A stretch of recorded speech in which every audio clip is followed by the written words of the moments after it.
প্রিয় বন্ধুরা, আসসালামু আলাইকুম। যে ব্যক্তি পরিশ্রম করতে জানে সে মাথা উঁচু করে বাঁচতে জানে হচ্ছে সেই কৃষক আলামিন, যিনি অল্প বয়সে বেশ কয়েকটা ফসল করে থাকেন এবং তিনি একটা থেকে স্বাবলম্বী হয়েছেন। নিজে খেয়ে আরও বাজারে বিক্রি করেন। অল্প একটু জমিতে, কয়েক শতাংশ জমি হবে, এই জমিতে তিনি প্রায় 10 থেকে 15 জাতের শাকসবজি করে তিনি স্বাবলম্বী হয়েছেন। তো তার বাগানটা তিনি এখন আমাদেরকে ঘুরে দেখাবেন। আপনি আমাকে একটু ঘুরে ঘুরে দেখান আসলে কি কি ফসল করেছেন। দেখেন, ঢেঁড়স করছি, কমলি শাক, মনে করেন ঝিঙ্গা, তারপরে আমার ঢেঁড়স, তারপরে মনে করেন এই যে পুঁই শাক আছে, তারপরে মনে করেন এই যে পেঁপে আছে, পেঁপে গাছ লাগাইছি সাইডা। পেঁপে গাছ লাগাইছেন? পেঁপে গাছ লাগাইছি। আপনি এখান থেকে নিজে খেয়ে বেচতে পারেন? হ্যাঁ, নিজে খেয়ে বেচতে পারি। তো কত টাকা বিক্রি হয়েছে এইটুকু? মনে করেন একটা কাইটে মনে করুন 3 শতাংশ জায়গা, 3 শতাংশ জায়গাতে নিচে মনে করেন কাইটে আমার মনে করুন 2000-3000 টাকা বিক্রি আছে। শুধু কলমি শাক? কমলি শাক, শুধু কমলি শাক। আচ্ছা, তারপরে ঢেঁড়স আছে মনে করেন, তারপরে মনে করেন ঢেঁড়স মনে করেন এই যে প্রতিদিনই উঠাই মনে করেন 200-300 টাকা, 2 শতাংশ জায়গা আমার দিই 300-400 টাকা প্রতিদিনই।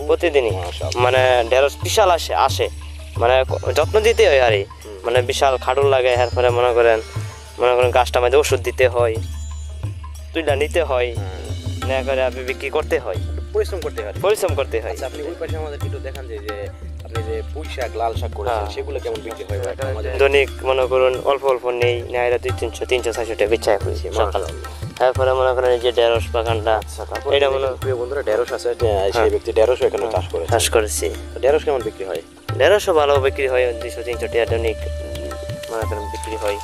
তো প্রিয় দর্শক, আমি বই পুস্তকে পড়েছিলাম যে মাটি খুঁড়লে সোনা বের হয়। সেটা মনে হয় আমি নিজ চোখে আজকে দেখলাম যে আলামিন সেটা প্রমাণ করেছেন যে মাটি খুঁড়লে সোনা বের হয়। তো আপনাদেরকে আমি উপদেশ দিচ্ছি, যার অল্প জমি আছে তারা নিজে আবাদ করবেন, তাহলে আপনি খেয়ে পরে আরও বিক্রি করতে পারবেন। এতে আপনি বেশ কয়েক জাতের ফলন করবেন এবং কীভাবে আপনি এটাতে সফল হবেন।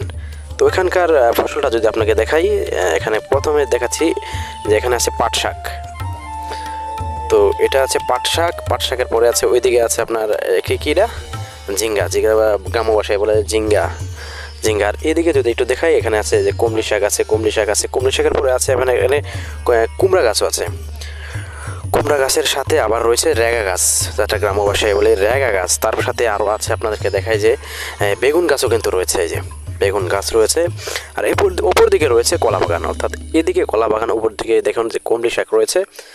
আর এই যে এইদিকে আরেকটা জিনিস দেখে আপনাদেরকে, খুব বড় একটা জিনিস রয়েছে যে এখানে হচ্ছে বড় জিনিস রয়েছে কি এটাকে বলে লাল শাক রয়েছে। আর সবচেয়ে বড় বাগানটা হচ্ছে একই জমিতে ঢেঁড়স।